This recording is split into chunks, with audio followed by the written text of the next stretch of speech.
nombre del Padre, del Hijo y del Espíritu Santo. Y dice la palabra del Señor: cuando se acercaban a Jerusalén y llegaron a Betfagé, al monte de los olivos, Jesús envió a 2 discípulos. Con este encargó: vayan a la aldea que tienen enfrente, y ahí mismo encontrarán una burra atada y un burrito con ella. Desátenlos y tráiganmelos. Si alguien les dice algo, díganle que el Señor lo necesita, pero que ya los devolverá. Esto sucedió para que se cumpliese lo dicho por el profeta: digan a la hija de Sión, mira, tu rey viene hacia ti, humilde y montado en un burro, en un burrito, cría de una bestia de carga. Los discípulos fueron y hicieron como les había mandado Jesús. Llevaron la burra y el burrito y pusieron encima sus manos, sobre los cuales se sentó Jesús. Había mucha gente que tendía sus mantos sobre el campo, sobre el camino. Otros cortaban ramas de los árboles y las esparcían en el camino. Tanto la gente que iba delante de él como la que iba detrás gritaba: Hosana al Hijo de David, bendito el que viene en el nombre del Señor, Hosana en las alturas. Cuando Jesús entró en Jerusalén, toda la ciudad se conmovió. ¿Quién es este?, preguntaron. Este es el profeta Jesús de Nazaret de Galilea, contestaba la gente. Pueden sentar.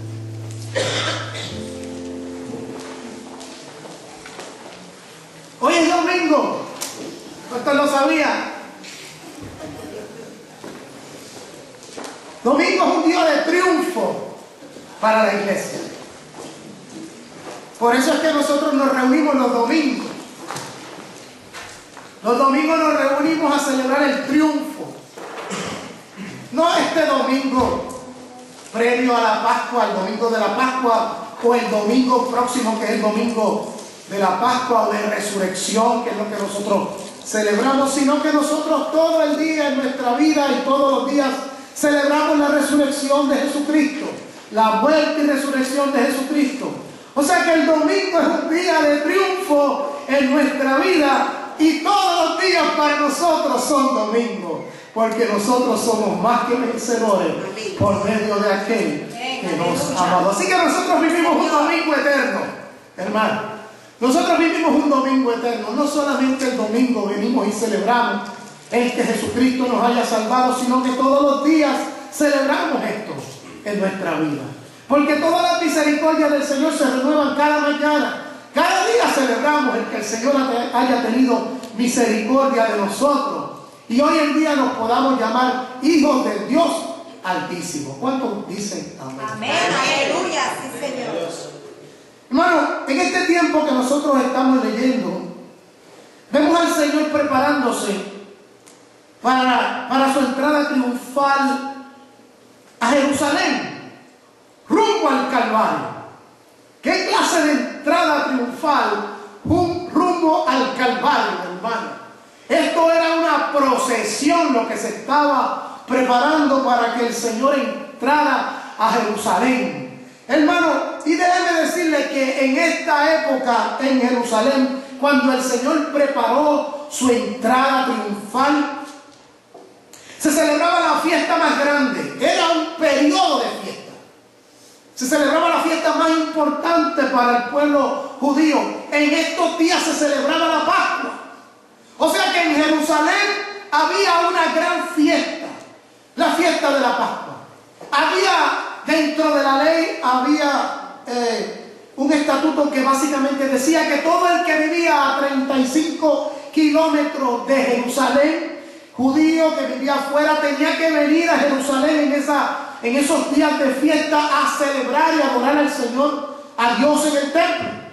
Quiero decir, hermano, que Jerusalén, dice el historiador Josefo, a pesar de que era una ciudad de algunos 250,000 habitantes, en este tiempo en Jerusalén había más o menos, se estima, algunos 3 millones de habitantes, de personas que venían a celebrar la Pascua.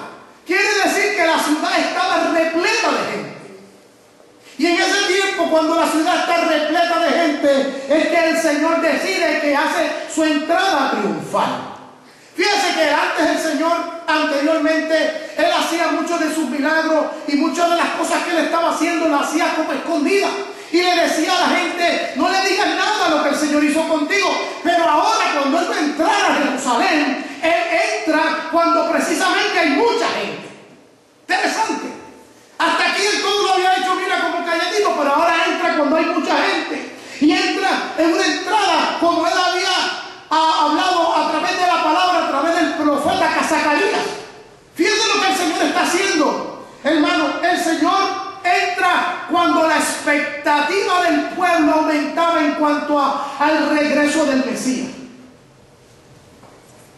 Cuando se celebraba la Pascua, el pueblo judío se ponía en expectativa de que el Mesías prometido pudiera regresar, pudiera venir. Interesante. Fíjate, interesante, porque el Señor precisamente entra cuando la expectativa de que el Señor, el Mesías prometido, pudiera llegar es cuando Él entra. Está interesante que usted lo sepa, porque no fue que el Señor vino y entró triunfalmente en un tiempo donde el pueblo no estaba en la expectativa de que pudiera venir el Mesías. Es todo lo contrario. Cuando el pueblo estaba en la expectativa de que el Mesías pudiera venir en la Pascua, es cuando Él entra triunfalmente. Y déjeme decirle una cosa por cuestión de darle información.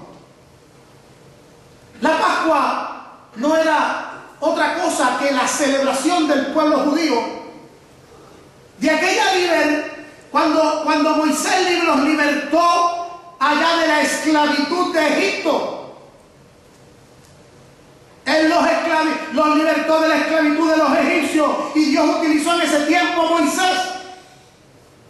Y este pueblo estaba esperando otro Moisés.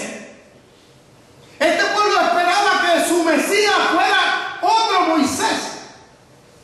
Él esperaba que viniera este nuevo Mesías que estaba prometido, viniera y los libertara de la esclavitud, en este caso de los romanos.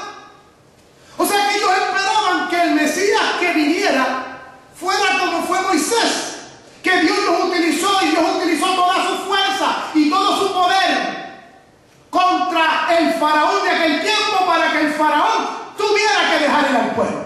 Y esa es la expectativa del pueblo. Era el tiempo donde se supone que apareciera en algún momento el Mesías. Y entonces, hermano, en este momento entra Jesucristo, entra Jesús, el Mesías. Y fíjense, hermano, que en medio de toda esa expectación que los judíos tenían, Él entra como Él había dicho en su palabra que iba a entrar. Mire, busca lo que dice su Biblia, lo que dice en Zacarías capítulo 9, verso 9. Zacarías capítulo 9, verso 9 dice: alégrate mucho. El profeta Zacarías en el Antiguo Testamento, profetizando de cómo vendría el Mesías, cómo entraría el Mesías. Y dice: alégrate mucho, hija de Sión, grita de alegría, hija de Jerusalén, mira, tu rey viene hacia ti justo, salvador y humilde,